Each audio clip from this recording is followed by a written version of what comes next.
ayun mga kuys, for today's video, nagulat kayo no kung bakit ako lumabas ng maaga no. What? So ayun na nga. So ngayon di tayo nakabiyahe kay Panda. So for today's video, meron tayong ibang deliver ngayon. May pupuntahan tayo. So malapit lang yun dito sa bahay. So dito lang yun dito sa Maro. Kaya tumawag sa akin yung pinsang ko.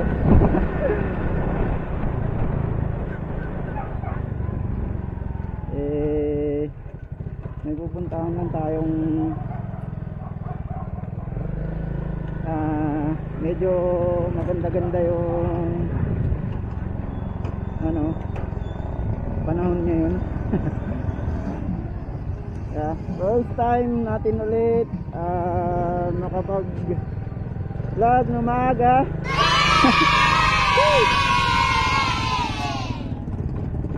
So umaga rin tayong nakauwi kagabi dahil pinagpahinga na tayo ni Panda. Pero ngayon may pupuntahan tayong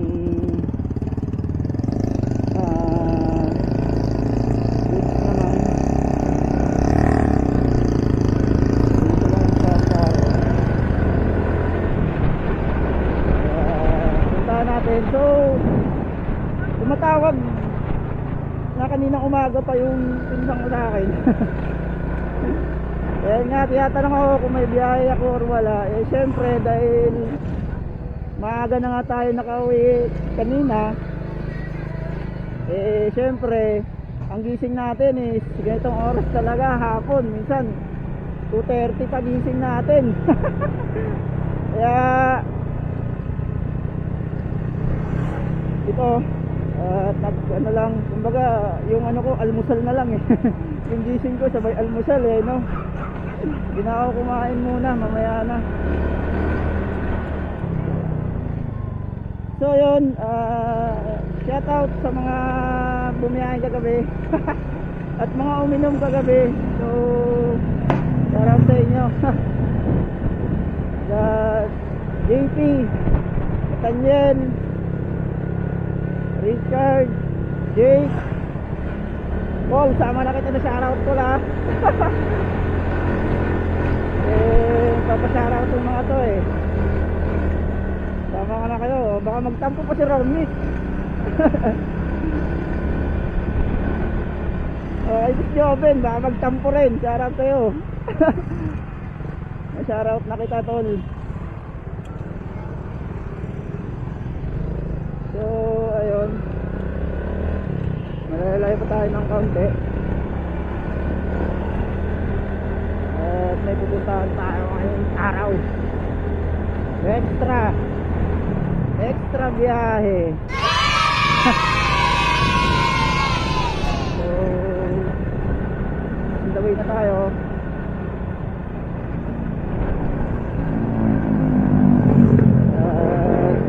Yun nga, naghahanap kasi ng rider yung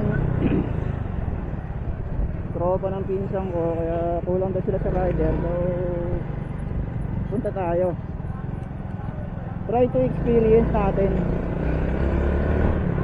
Kasi siyempre ano naman yung experience natin sa pagdi-deliver nga lang siyempre hindi lang tayo lumalayo. Ano lang tayo talaga, abot lang tayo ng QC sa Bulacan. Yan ang pinakamalayo natin deliver. So ayun, malapit na tayo at maraming salamat sa mga sumusuporta kay Sweet Motovlog. At sana tuloy-tuloy pa yung suporta nyo sa akin.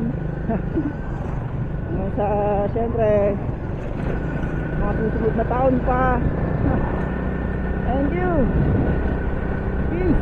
Bye. Let's go. So ayun mga boys, welcome back. So hindi na tayo nakapag-video sa unang vlog natin dun sa Secret Heart. So, nagtatanggal kasi ng helmet doon pagkapasok ng subdivision. So, ito yung pangalawang drop natin mga koy. Place in 4 naman to. So, almost na. Bawin na tayo. So, yung pangatlong drop natin, Gold Hill Place sa Caloocan. Eh, ang unahin ko sana doon sa Gold Place. Nagkamali ako. Para pa ikot sana yung last stop natin sila Costa, para rekta na sana ako ulit sa area sa pinang pagkito ng kain. Hindi ko naisip. Pero okay lang dahil dito lang naman yung traffic sa ano, sa Quirino Highway. So yun, ay papunta na tayo. So fair pala na ito mga guys, 137. Yung unang drop natin 120 yun, simula ang Paro hanggang Sacred Heart 120 yung fair. Ito 137. Ano, 170. Yun yung isa, yun yung ano, 130, tama ba? 130 yung isa. So tatlo, 300 plus pa tayo. Wala nyo, may makuha pa tayong deliver doon dahil yun na nga, hapon na kasi tayo nagising, tumawag sa akin yung isang ko.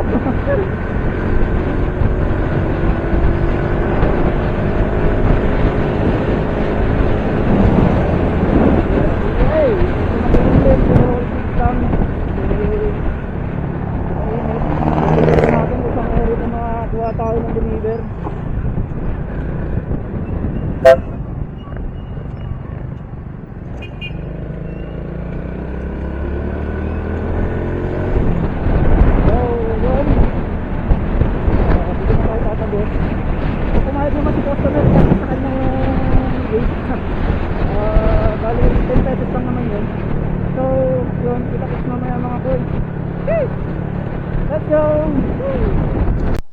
So ayun mga koys. At medyo natagalan lang tayo dun sa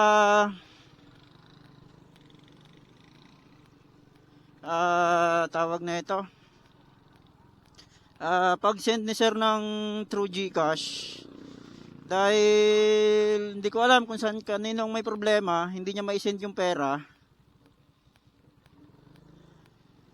At yun nga, natagalan nga tayo dahil hindi may send yung pera.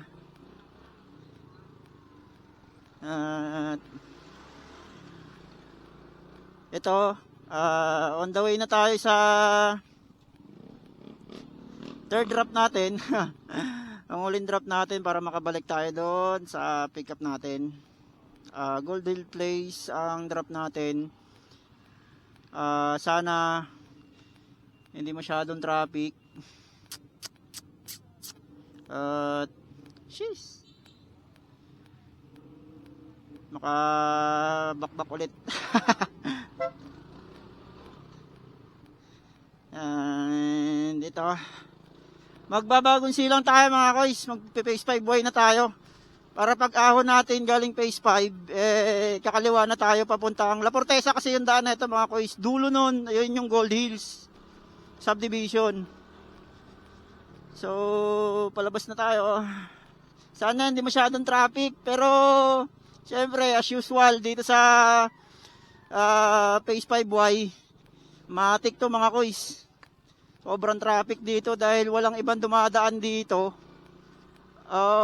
I mean, walang ibang madaanan na way kundi dyan, tsaka yun sa may Barugo sa papuntang Bagong Silang. Yun yung ano,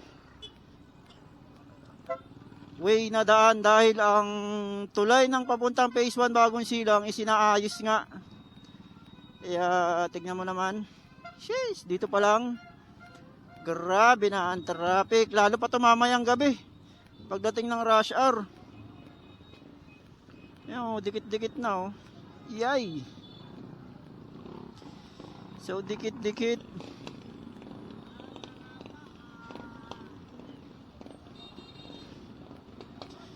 So dikit-dikit.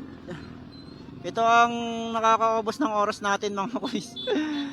Sa traffic, kaya kailangan mahaba-habaan mo yung pasensya mo dito. Lalo mamaya pag talagang sobrang traffic. Sheesh! At yun. Talaga namang traffic dito. Lalo dyan sa Bagong Silang.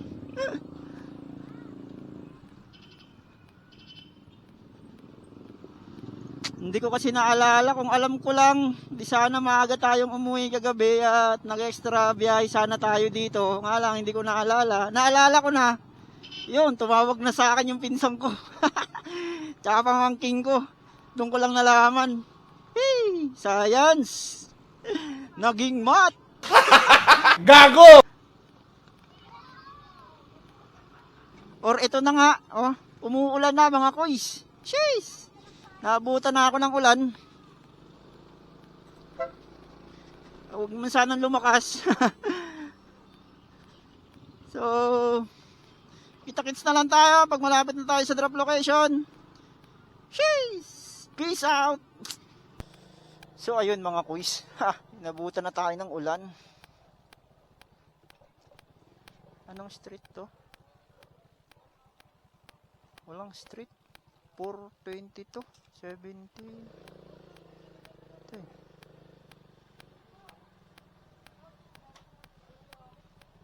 Tuktola 22. Ay, nabutan na tayo. Ay, sa kabila ito. Oop, 22. Ito sa kabila. Dito.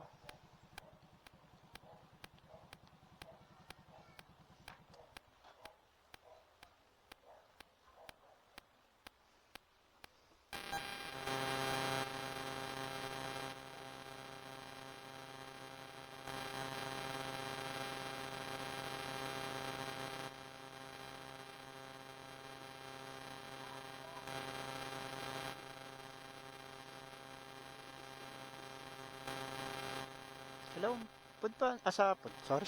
Food delivery po. Andito, andito na po ako. Tama po na red gate. Sa red gate po, itong may nakaparadang, ano po, sasakyan.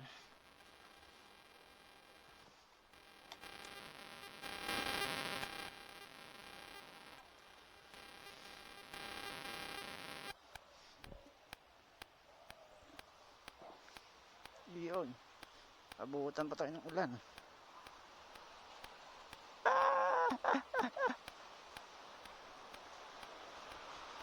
Yay.